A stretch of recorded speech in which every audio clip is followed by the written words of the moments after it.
speaker is Terry Jordan Sellers from the Corps of Engineers. Thank you, Dan. Well, I'm lucky. Had Martha and Mike set me up quite nicely to tell you a little bit about what we did at Julia's Tuttle site, and now I get to tell you whether or not it worked. So, as they say, thank you to Kevin Costner, if you build it, they will come. So we built it. Now the question is, did they come? Anybody who was at FSBPA last year, remember that Ann McCarthy and I did a real quick overview about the history of the Julia Tuttle site, how did we pick it, the base fill construction. So I won't go into too much of that other than to say that between 1999 and 2013, we spent doing studies of the areas that were going to be impacted by the project and looking for potential seagrass restoration options. We had, of course, after that, the construction and planting of the Julia Tuttle mitigation area. After that, we also had the addition of what I refer to as the Coast Guard mitigation area and some 30-day post-planting results. So we talked about that last year. And for those of you that weren't in the room, a quick brief history. Miami-Dade County, like Mike mentioned, Biscayne Bay has quite a few holes that have been dredged as fill material. Particularly areas that used to be mangroves, where the mangroves were torn out and they were filled with dredged material from adjacent waters. And you can see the Julia Tuttle Causeway, and I'm not going to touch the pointer either. On the bottom of the picture on the left, it is a land bridge connected by two bridges that basically divides the bay, making that northern area very quiet. That hole in total is over 100 acres in size. The western end of that hole is currently used by Miami-Dade County as what they refer to as the Julia Tuttle mitigation site for Dade County, and they have some artificial reefs that are in there. So of course we wanted to avoid that. So in 2002 and 2003, we went out and did some baseline surveys around the area to look for what was adjacent, what was in, and figure out which parts of the area were most appropriate for use. And you can see the bathymetric survey that's completed there on the right-hand side.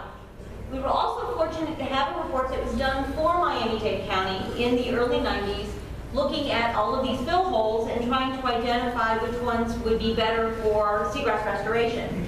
And the report that we had actually considered the Julia Tuttle holding 3 separate holes. In doing our own investigations with bathymetric survey methods, we discovered it was actually one large continuous hole. The draft EIS that was put on the streets for the for the Port Miami project originally proposed 24 acres of seagrass restoration with no planting. However, when we went to go get permitting, DEP said we're going to have to plant, so that number changed. Now, Mike mentioned the fact that the Julia Tuttle hole was dredged in approximately 1959. In fact, those of you familiar with Miami-Dade County, the lower left-hand picture is actually right there at I-195 and the Mount Sinai Hospital. So you can see the Julia Tuttle, you can see the material that was dredged up and sort of ran off into those adjacent seagrasses. Again, effectively caused a barrier, creating the whole 100 acres. Mike, you said 27 feet. I've seen anything from 24 to 27. There's actually part of the hole that used to be called the Cadillac hole because people actually sunk some Cadillacs in it. My understanding from talking to folks at Durham is the Cadillacs are no longer visible. So very, very low sediment inflow into the bay. There's no river system here. And of course, so as a result, it was unlikely to refill itself to be able to support seagrasses. So we went to DEP for our permits as part of our water quality certificate for the Miami Harbor dredging project, and DEP in their permitting required that 50% of the site be planted, and required that it be planted in a checkerboard pattern over 14.3 acres of the site. And as Mike mentioned, we were required to build 16.6 acres. So we ended up with 580 10 by 10 meter plots, with 290 of those being planted. Approximately 100 planting units per site, so we were looking at 29,000 planting units, approximately 2,700 per acre. Now, up in that upper right-hand corner, remember that area was not originally proposed to be planted. As we were in planting, the Coast Guard actually had been working with the Corps of Engineers for their Miami Beach station, and they were looking at maintenance dredging a slip where they keep their service vehicle. And they had some seagrass that had colonized into that slip, and they decided that they were interested in doing seagrass mitigation for impacts, even though they were not required to, so kudos to the Coast Guard in that regard. It gave us the opportunity to increase the seagrass habitat that was being restored, and so we had an additional 0.54 acres, 10 by 10 meter plots, planted without the checkerboard this time. We ended up doing 2,200 planting units, which if we had a full acre would have been about 4,100. So you can see the density here is twice as much in the smaller area than it would have been over the remainder of the site. 30 days afterwards, we required, as part of the contract specifications, that our contractor go out and do a survival survey to tell us how many of the planting units had survived, and they had to have no less than 70% survival. Any planting area without 70% survival had to be replanted. Well, you can see that in the main site, we had 97.6% survival, and for the Coast Guard site, we had 98.2% survival. Additionally, since we were dealing with two separate contracts, the Coast Guard survey area, we managed to actually collect some additional data. We established reference sites to compare it against, and the mitigation site at that point in time had 1% seagrass coverage, and 30 days after already had 13.8% macroalgae. Now, obviously, none of this came from the sand source, because the sand source was an upland mine source. So all of this macroalgae was recruited into the site. The reference site, you can see, had 55% total seagrass and 1% macroalgae, so it's quite the difference. Now, this is one thing that I'm unbelievably happy about, because when we started this thing, I literally started working on Miami Harbor my second day as a Corps of Engineers 16 years ago. So in a way, I feel at times like this is my child. I birthed it, I raised it, and I'm kicking it out of my house. It's almost 18 years old. So we have had 4 species of seagrass documented throughout both of our areas, 3 of which are natural recruits. So you can see over there on the corner left, we have Holophila engelmannii. In the middle, we have natural recruitment of Calodula radii, and in the lower right-hand corner, you can see one of our planting units in the background with Holophila decipiens in front of it. So some actual geeky data results for those that like data. Comparing the 2 sites, if you look at the top table, we have the average bottom line K scores for the 5 seagrass species that are in the area. We included Thalassia here because it was found in some of our reference sites. And you can see that 1 year out, we had approximately 5% seagrass coverage. Our reference area has 24% seagrass coverage. Total seagrass coverage for most of the site is about 6.25% cover. The reference area is about 26.25%. You will notice we also do still have some pretty high macroalgal levels at 30.75%. The Coast Guard site, that smaller half an acre in the upper right-hand corner, we have about 11.5% coverage, which I think this shows out the higher density of original planting being twice as much. Still shows that now. With a total seagrass coverage of about 12% and our macroalgal cover down to 7.1%.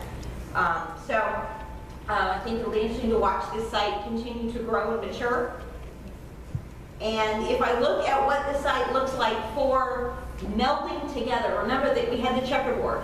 And the idea here was that the checkerboard, the plantings were going to expand out and cover those bare areas.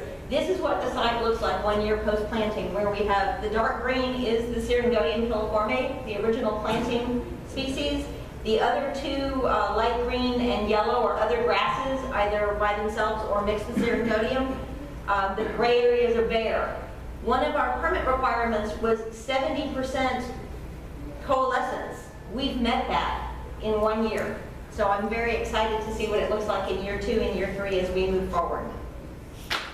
Additionally, as I mentioned, we had macroalgae. We have 21 different species of macroalgae have been documented on the site. Everybody saw Pablo/Bobo/ lots of different names. We had manatees in the site throughout the project, slipping underneath the containment curtains. The first one I heard about was the one that scared the poor industrial diver. Had a hole in the curtain, and the guy was on the outside sewing it up, and the manatee stuck its head through. The poor guy shot to the surface, screaming, didn't know what it was. The manatee came over and was like, "Hi, what are you?" So we had very gregarious manatees using our site, and if you notice, the little guy in the lower left-hand corner is helping himself to our freshly planted seagrass units. So they were quite enamored with our site and loved our freshly chosen seagrass just for them. Come on, click. We have lots of fish species that have been documented, and I want to thank Jenny Peterson for some of these photographs because she managed to get some really cool ones that nobody else has seen so far. Like, for instance, the spotted eagle ray. We have southern stingrays, seahorses, pipefish, gray snapper, barracuda, and the checkered pufferfish. So these are just some of the fish that have been seen in the site, already using it. And what I jokingly call the others, we could call it the invertebrates, but we've got 2 different species of sea hares that have been documented, sea urchins, small, I think that's a crossbarred Venus. I was asking Mark that we never did identify it when I asked you what it was, but I think it's a crossbarred Venus. Spider crabs, horseshoe crabs. So we're seeing lots of different things coming in and utilizing the site, both the areas with grass and the areas without grasses. And Brendan, I told you I have 2 sponges, the orange sponge and the black sponge. That's as far as I go. So, trending towards success, I would happily say yes. 30 days in, we had 97.6% survival of our planning units, 98.2% at the Coast Guard site, and if you look at the Coast Guard site as a good comparison, we went from 1% seagrass to 12% seagrass in a year. So I'll be very curious to see how that changes over time.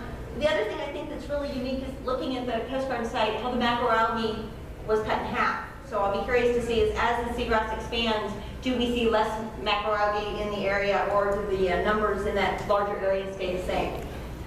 So what's next? For the Julia Tuttle site, we have continued monitoring as required by our DEP permit.